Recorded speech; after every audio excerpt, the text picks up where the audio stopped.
আজি বছৰৰ অন্তিমটো দিন আৰু অন্তিমটো দেওবাৰ আৰু এই দেওবাৰ দিনটোত অসমৰ ভিন্ন প্ৰান্তৰ বনভোজস্থলীসমূহত ভিৰ কৰা পৰিলক্ষিত হৈছে আৰু তাৰ বিপৰীতে আমি এখন বিপৰীত ছবি আমি দেখাব বিচাৰিছোঁ। বৰ্তমান মই উপস্থিত আছোঁ ঐতিহ্যমণ্ডিত কলিয়াবৰৰ খাৰদুলি পথাৰত আৰু খাৰদুলি পথাৰত এইকাৰণে মই আজি উপস্থিত আছোঁ যিহেতু আমাৰ মাঘ বিহু সমাগত, মাঘ বিহু আমাৰ আহি আছে আৰু মাঘ বিহু উপলক্ষে সকলো নিচলামৰা ৰাইজ, নিচলামৰা গাঁৱৰ ৰাইজ আজি ব্যস্ত হৈ পৰিছে নৰা কাটাত সামগ্ৰী দৃশ্যাৱলী মই দেখাবৰ কাৰণে মই সতীৰ্থ সাংবাদিকক অনুৰোধ কৰিছোঁ।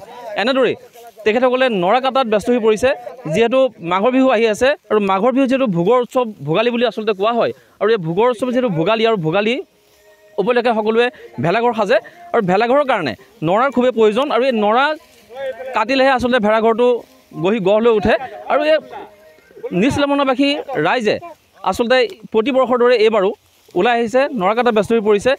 নাচি বাগি সকলোৱে নৰা যদিও কাটি আছে কিন্তু বিহুৰ সেই বিহুৰ উলহটো তেখেতসকলৰ মনত আছে, সকলোৱে নাচি বাগি আচলতে নৰা কাটি আছে।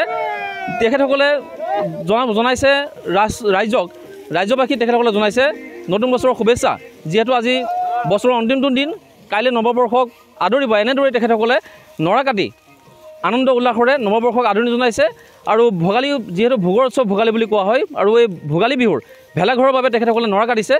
ইয়াৰ পোনপ্ৰথমতে তেখেতসকলে যিহেতু নাচ গানো কৰি আছে, আমি নাচ গানৰ মাজলৈ যাব বিচাৰিছোঁ। তেখেতসকলৰ যি নাচি আছে সেয়া অলপ কিছু আমি দেখাই ল'ব বিচাৰিছোঁ। মোক সতীৰ্থ সাংবাদিকে দেখাই আছে।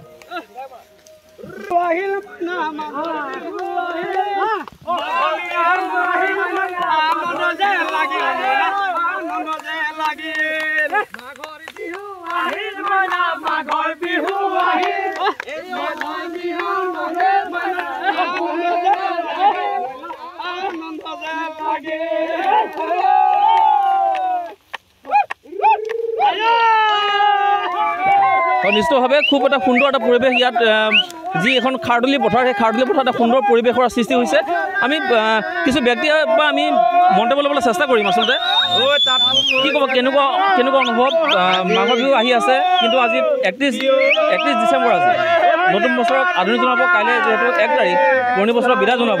আজি কিন্তু বহুত জেগাত দেখিবলৈ পোৱা যায় পাহাৰৰ অঞ্চলত জয় হয় বা নদীত পাৰত গৈ পেলাই হয় আজি বনভোজ খাই, তাৰ এখন বিপৰীত ছবি দেখিবলৈ পোৱা গৈছে। আপোনালোকে নৰা কাটি আছে, আজি কি ক'ব? আমি মানে আমাৰ 2009 চনৰ পৰা হাৰিঘৰ প্ৰতিষ্ঠা দিৱস আৰু এইটো মিলি পেলাই আমি এখন ভোগালী বিহু উপলক্ষে এখন লটাৰী খেল পাতোঁ। হয়, লটাৰী খেলখনৰ মিলাই আমি 31 ডিচেম্বৰ দিনাখন নৰা কটা আয়োজন কৰোঁ।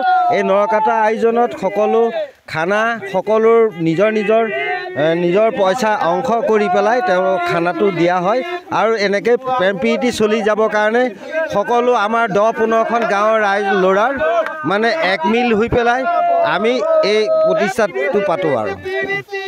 আৰু আছে কিছু ব্যক্তি, আমি তেখেতসকলৰ মন্তব্য ল'বলৈ চেষ্টা কৰিম। হয়, কৰ্মব্যস্ততাৰ মাজতে আজি দেখিবলৈ পোৱা গ'ল আপোনাৰ পথাৰত সকলোকে আগন্তুক 2024 চনৰ শুভকামনা জ্ঞাপন কৰিছোঁ। সকলোৰে 2024 চনটো সুখৰ হওক, আনন্দৰ হওক আৰু আজি বাবা ভোলানাথ মন্দিৰত সকলো ভক্ত সব মিলি ভেলাঘৰ নিৰ্মাণৰ যি প্ৰস্তুতি, সেই প্ৰস্তুতিৰ প্ৰথম কাৰ্যসূচী হিচাপে নৰা কটা কাৰ্যটো আৰম্ভ কৰা হৈছে। গতিকে আমাৰ বাবা ভোলানাথ মন্দিৰ নিচলাবন্ধাৰ তৰফৰ পৰা সকলো সদস্যবৃন্দ মিলি এই নৰা কটা হস্তু আজি কৰিছোঁ।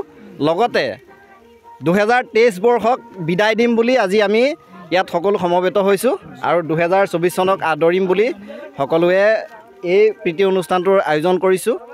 গতিকে সকলোলৈকে 2024 চনৰ আন্তৰিক শুভেচ্ছা জ্ঞাপন কৰিলোঁ। সকলোৱে 2024 চনটো শুভ হওক আৰু 2023 চনত যি হ'ল যি নহ'ল সকলোৱে আমি পাহৰি 2024 চনত যাতে আমি সকলোৱে আনন্দ ফূৰ্তিৰে আমাৰ 2024 চনটো কটাব পাৰোঁ।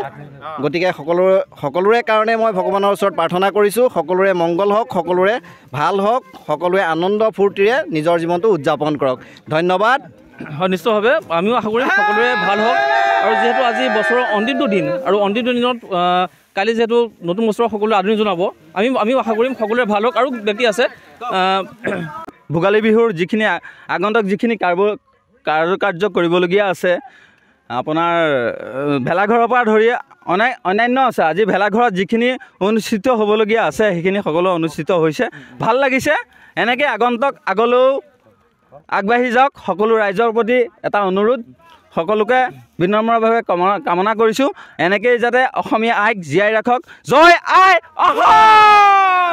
নিশ্চিতভাৱে জয় অসম। আৰু আছে কি ক'ব আজি বহুত গোটেই আচলতে কৰ্মব্যস্ততাৰ মাজতো বহু মানুহ ওলাই আহিছে, একেলগে নৰা কাটি আছে, কেনেকুৱা অনুভৱ হৈছে?